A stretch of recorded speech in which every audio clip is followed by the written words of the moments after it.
Hello my dear loving student, कैसे हैं बेटा आप लोग। मैं लेकर के आ गया इलेक्ट्रोकेमिस्ट्री के बेस्ट 5 क्वेश्चन।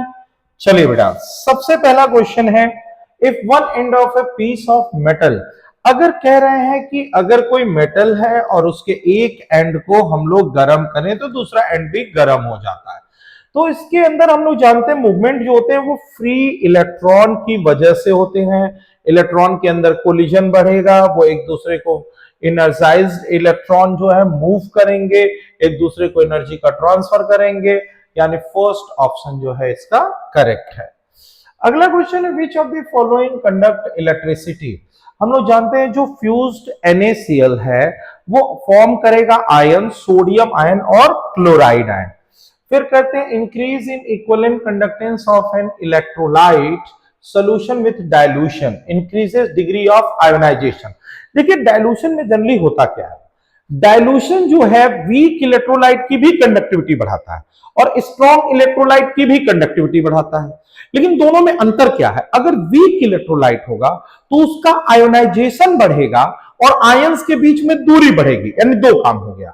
और अगर हमारा स्ट्रॉन्ग इलेक्ट्रोलाइट है तो वो ऑलरेडी 100% आयोनाइज्ड होता है, तो वहां पे तो सिर्फ एक ही काम होगा, आयन के बीच में दूरी बढ़ेगी। इसीलिए कभी भी अगर उनका ग्राफ आप देखोगे तो अगर इस तरह से वेरिएशन दिख रहा है तो वीक इलेक्ट्रोलाइट का है, और अगर हमारे देखने में वेरिएशन बहुत कम होता है तो वो स्ट्रॉन्ग इलेक्ट्रोलाइट का है। और स्ट्रॉन्ग इलेक्ट्रोलाइट के अंदर आपने फॉर्मूले भी पढ़ रखे हैं कि lambda M at any concentration lambda M infinite dilution minus B root C Debye Huckel Onsager equation. ये स्ट्रॉन्ग इलेक्ट्रोलाइट के ऊपर डाइल्यूशन का क्या इफेक्ट पड़ता है, ये फॉर्मूला है बेटा, इसको याद रखिएगा।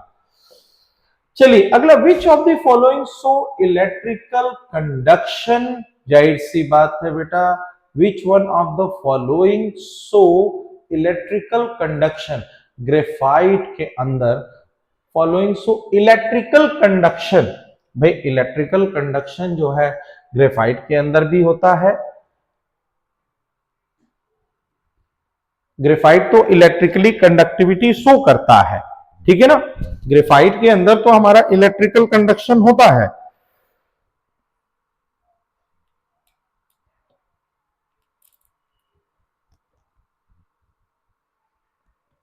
इलेक्ट्रिकल कंडक्शन ग्रेफाइट है।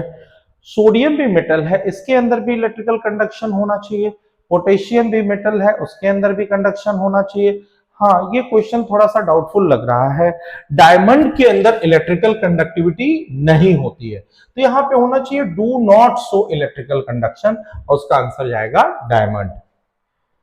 इनफाइनाइट डाइल्यूशन पे इक्विवेलेंट कंडक्टिविटी, पहले देखिए इक्विवेलेंट कंडक्टिविटी लिखने का तरीका क्या होता है। हम लोग कहते हैं equivalent conductivity for infinite dilution for any electrolyte is equal to equivalent for cation plus equivalent of anion. Equivalent of cation plus equivalent of anion. अगर मान लीजिए कोई भी इलेक्ट्रोलाइट है लाइक BaCl2, तो ये हो गया इक्विवेलेंट ऑफ बेरियम आयन, और ये हो जाएगा आपका इक्विवेलेंट ऑफ क्लोराइड आयन।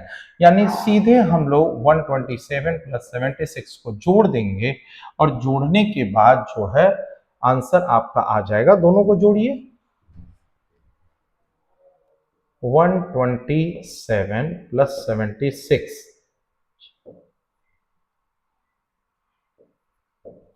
203। इसका आंसर जो है वो 3 है। ध्यान दीजिएगा, इसका आंसर जो है कौन सा है, 3 है।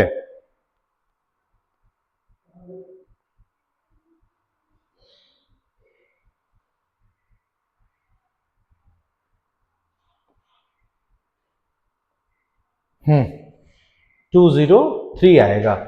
इनफाइन इक्विवेलेंट बेरियम आयन की कंडक्टिविटी ये क्लोराइड आयन की ये हो गई, और दोनों को सिंपली हमको क्या करना है, जोड़ देना, और जोड़ने पे कंडक्टिविटी मिल जाएगी।